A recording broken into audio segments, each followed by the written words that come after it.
Yellow, welcome to Sue's Views. My name is Sulaiman.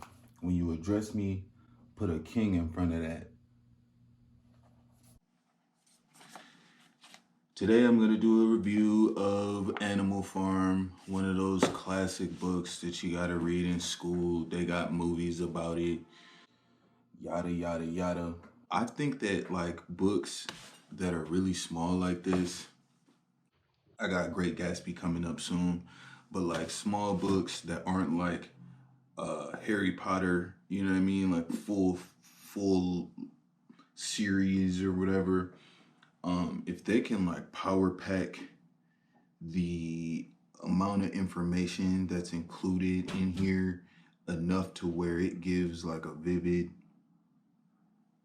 depiction of the story being told, it's worth studying. I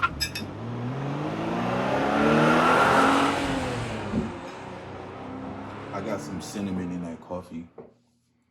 It levels things up. 1.21 gigawatts. So this book is about these animals on this farm, and the farmer's name is Mr. Jones. From my understanding, the farm wasn't like in the worst conditions ever in the world. Like it wasn't like super terrible. But then again, I'm not an animal, so I don't exactly know what the expectation may have been as far as how they wanted to be treated. And I also didn't get like the animals seemed to be rather content with what was going on. Until like they weren't like petitioning and like they weren't like I'm using these words that would be used for like humans. Like when I'm saying petitioning, typically that's something that a human would do. But these animals in this book talk. So that's why I'm saying like I don't think they were like petitioning for better things. Or if they were just kind of chilling. I don't know. But they were the reason why there were any funds being generated towards the farm, because they were the commodity or the product almost, and they created the products that the farmer was able to sell for money. So, what's interesting about even that is because there was one farmer and a bunch of animals, you can kind of consider Mr. Jones to be what we know as a tyrant, since he established the rules and he regulated what was going on his farm.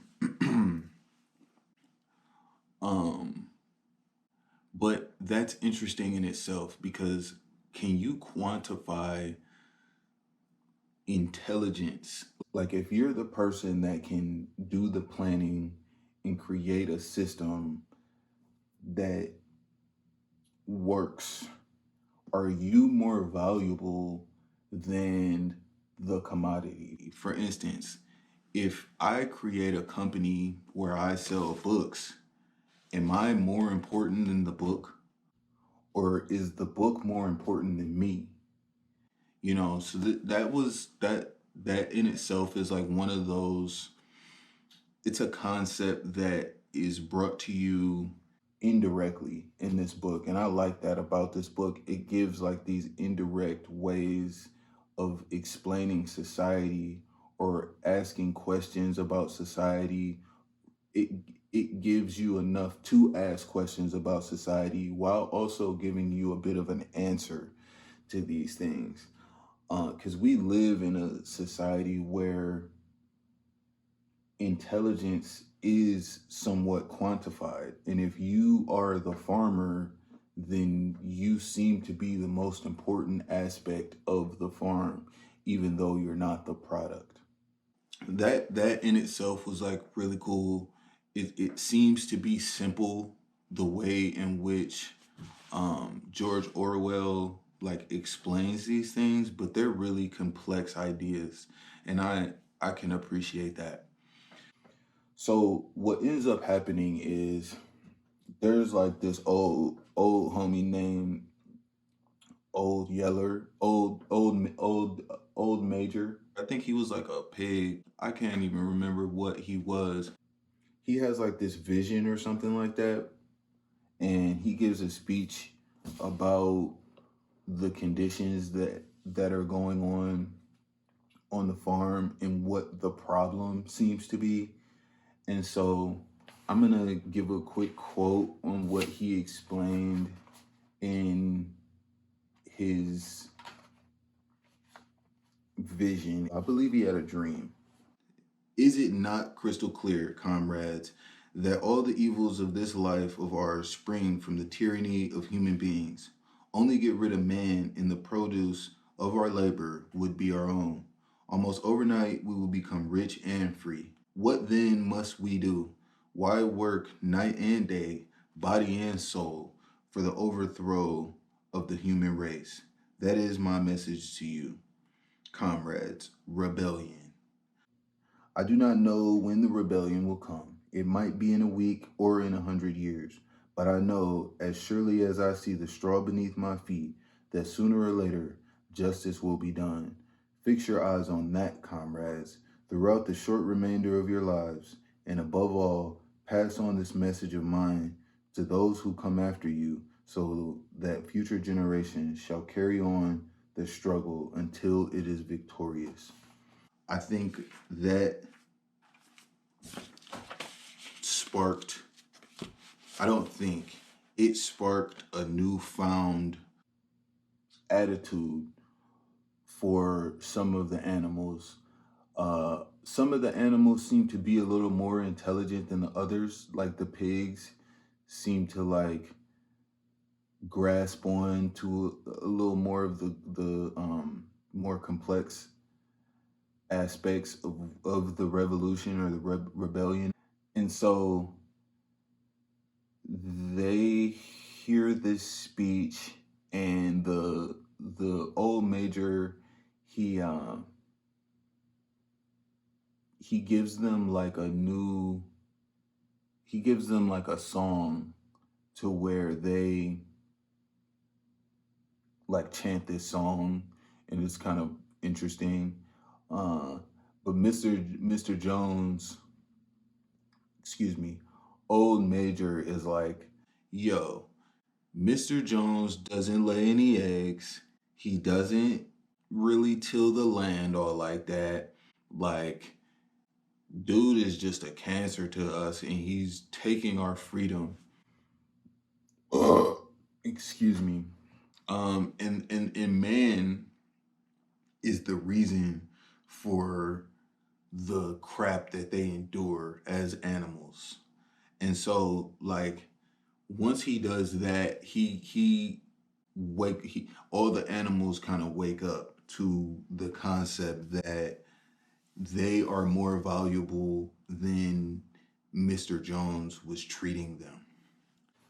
So that is something that can be correlated to our society. Like, the people that are our farmers, the government, or the people that own businesses that we work for, we end up being these animals that are the commodity, or the book, like I said in that example earlier. We become the commodity, and we become the product.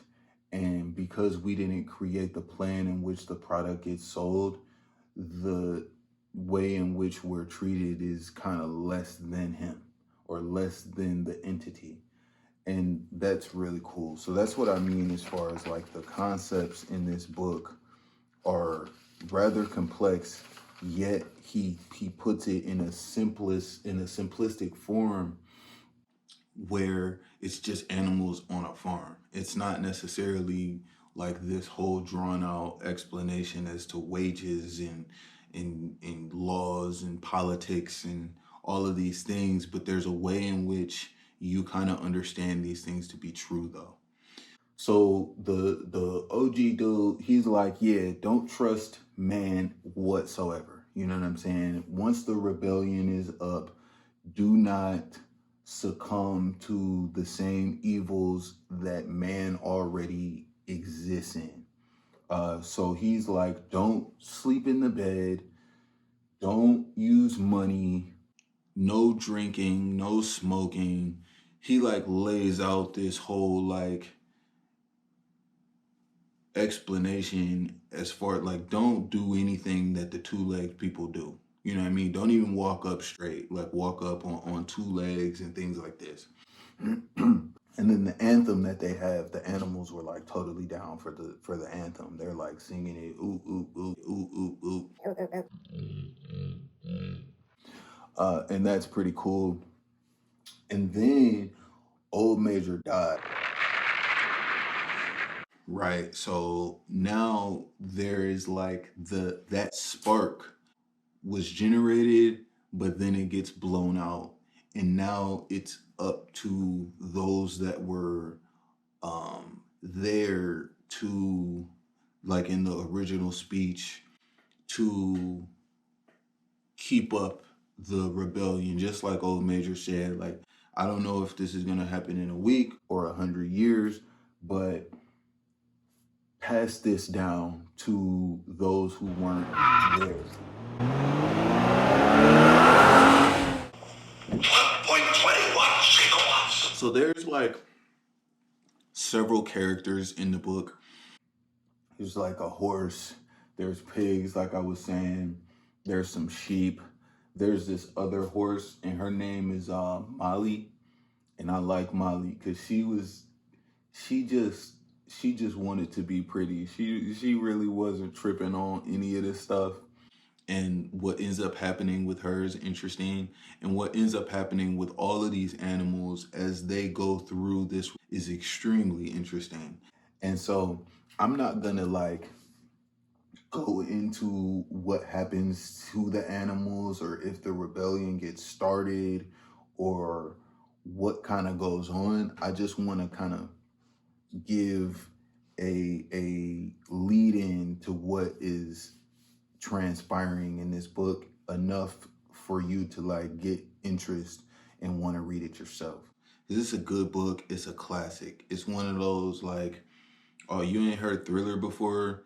Like, do that and watch the video because it revolutionized how music was given to us and received.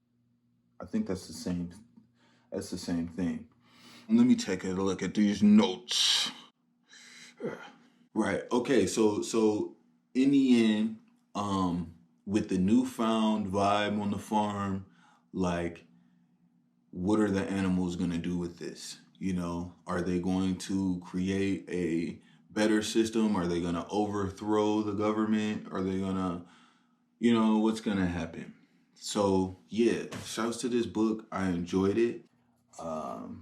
I would recommend it to pretty much anyone. I couldn't exactly explain to you why it's used in the educational system. And I don't want, I'm saying that because some things that are in our educational system isn't even about education. So I don't exactly know if that's the reason why it's being used in the system or if it's a way of depicting how society can be ran by the person that says, you know what, this is how it's gonna go. And then the rest of the people kind of fall in line, or the rest of the animals kind of fall in line. And then up until there's an old major that's like, hey, yo, this is no good. What yeah, that's when like things may change. You know what I mean? All right, so that's Sue's view on the book, and now I'm I'm gonna leave you with some daily stoic. Just don't make things worse. How much more harmful are the consequences of anger and grief than the circumstances that arouse them in us? That's Mr. Marcus. Mr. Marcus Aurelius. The first rule of hoes, goes the adage, is that if you find yourself in a hole, stop digging. This might be the most violated piece of common sense wisdom in the world, because what most of us do when something happens go wrong or is inflicted on us is make it worse. First, by getting angry or feeling aggrieved, and next by flailing around before we have much in the way of a plan. Today, give yourself the most simple and doable of tasks. Just don't make stuff worse. Whatever happens, don't add angry or negative emotions to the equation. Don't react for the sake of reacting. Stop digging, then plan your way out. So that kind of correlates to Animal Farm, and it correlates to your life, I hope. Please don't make things worse. And I'm a use that myself.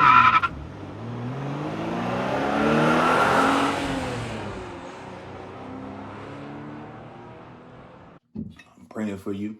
I want you to be good. I don't want you to be bad. If you're bad, be good at it. Know that I love you.